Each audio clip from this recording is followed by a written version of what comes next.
man Mahama de ato dwa say COVID-19 na eba ye started 2019, the whole of 2019, June 2019, a koya me ura 2020 mu na ba ya 2021 e ko na wie ye ansa na COVID no ano brase no aman bebre ne bubu ye Spain bubu ye Italy bubu ye UK ayemre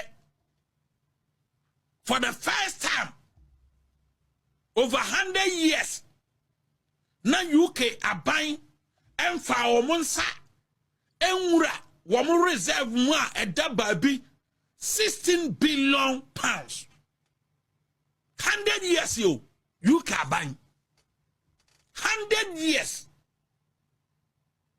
ebra womu do omunsa ewura womu reserves mu a edaba bi a womu de bo oman no ho ban ema enchirima se be ya abra bia no oman no benya hode no emra etotum mienu a UK aban edo omonsa ekwakobo womu reserves mu eye 100 years after ebra COVID-19 yibaye ena aban no etimi spending 16 billion pounds. Now you can imagine you can binding and say kobo the reserves mu 16 to the tune of 16 billion pounds there. It can't be beat now say COVID-19 no hit one more economy in the power. America, Australia, and Crawford, yeah, you are muddy, and Crawford Buffy and Yina, Obagana ha. Over a year, not teacher 40 fee because of COVID, but now buying it to your mocha. Most institutions and industries are running shift, a bit lay off workers because of the COVID-19 pandemic and no impact. A buy no spending a lot of money, emergency equipment and machines ya yebe here ga isi haye any asantemantamu ebe ye center serving the northern sector say babia yebetuma testing in tentem ne nya resource say obi anya COVID-19 sanye man measures we nyina no were put in place under Akufo-Addo and Bawumia government just to save life. Into a minor boka or minor safari or minor face economic crisis.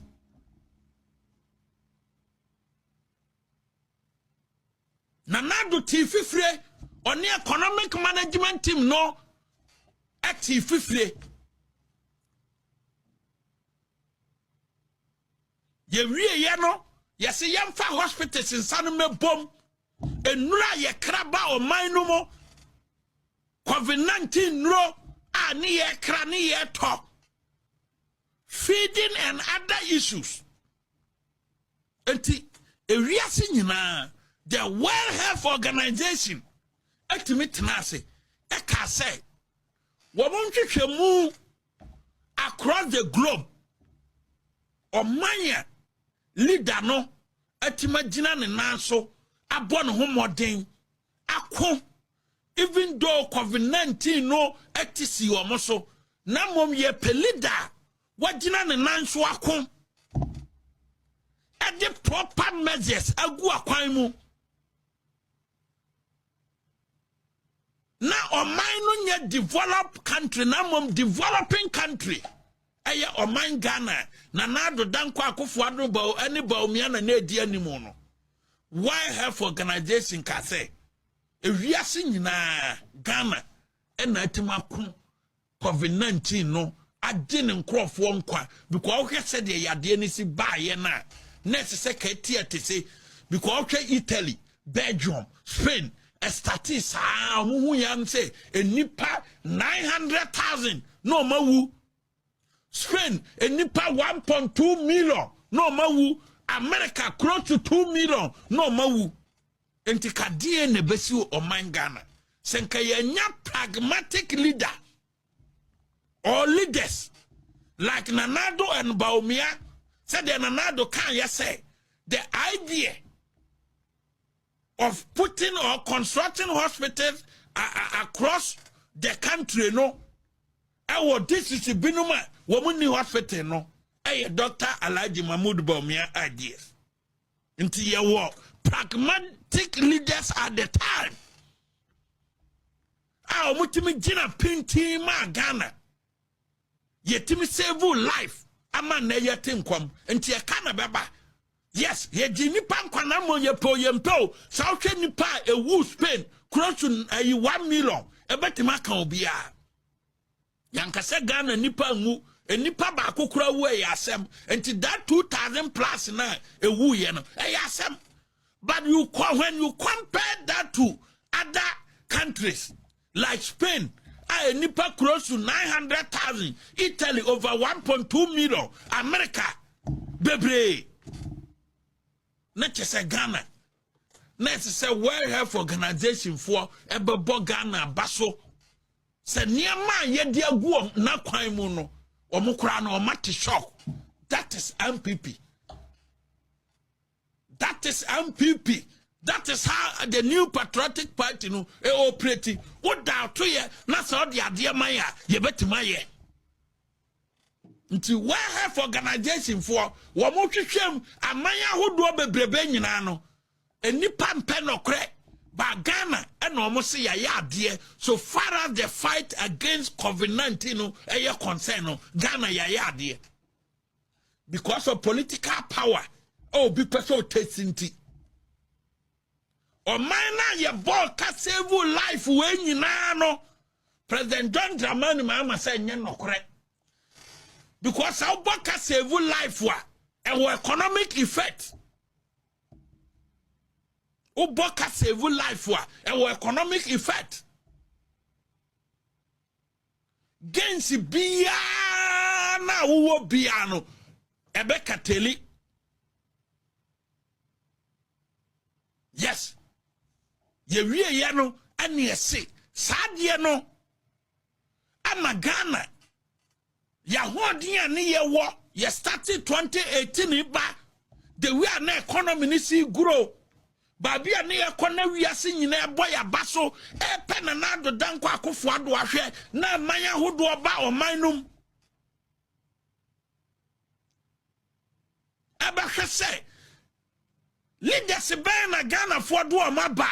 All of a sudden, economy ni 10 year emu ye papa say because 2018 we all witness said the mind no economy peja na we are seeing in ebo ya baso. And 2019 ye kosia COVID-19.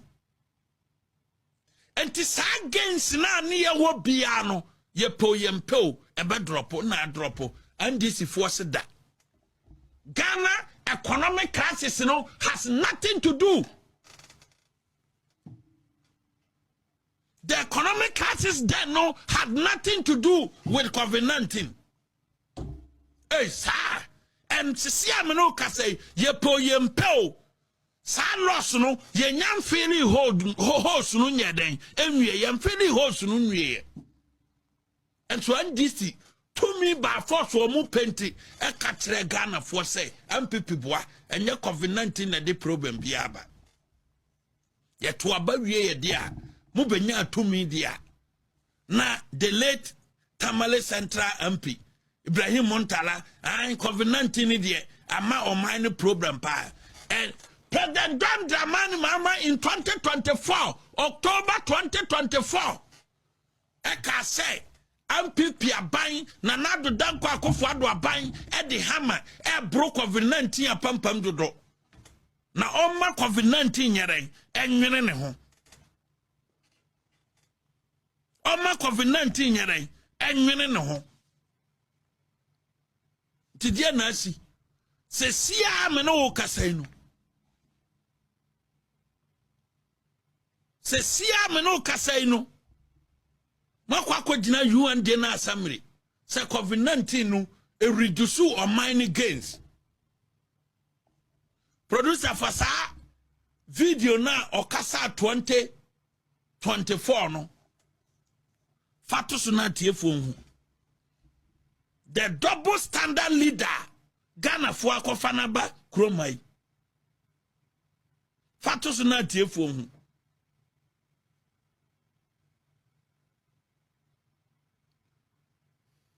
producer omotwa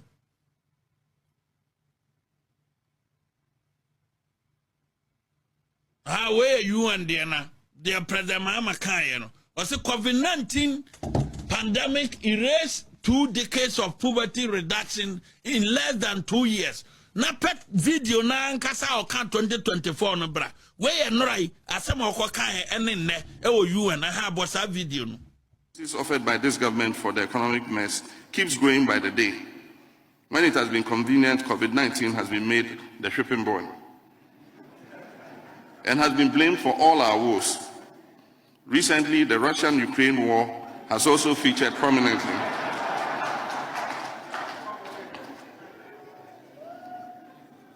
Russia and Ukraine's war has also featured prominently on the list of excuses, as have the so-called financial sector cleanup and supposed excess capacity payments in the energy sector.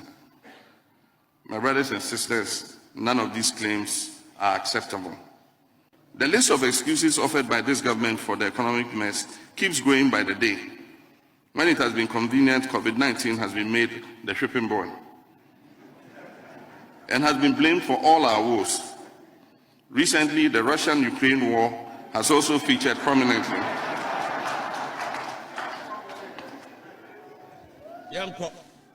Russia and Ukraine war has also featured prominently. No.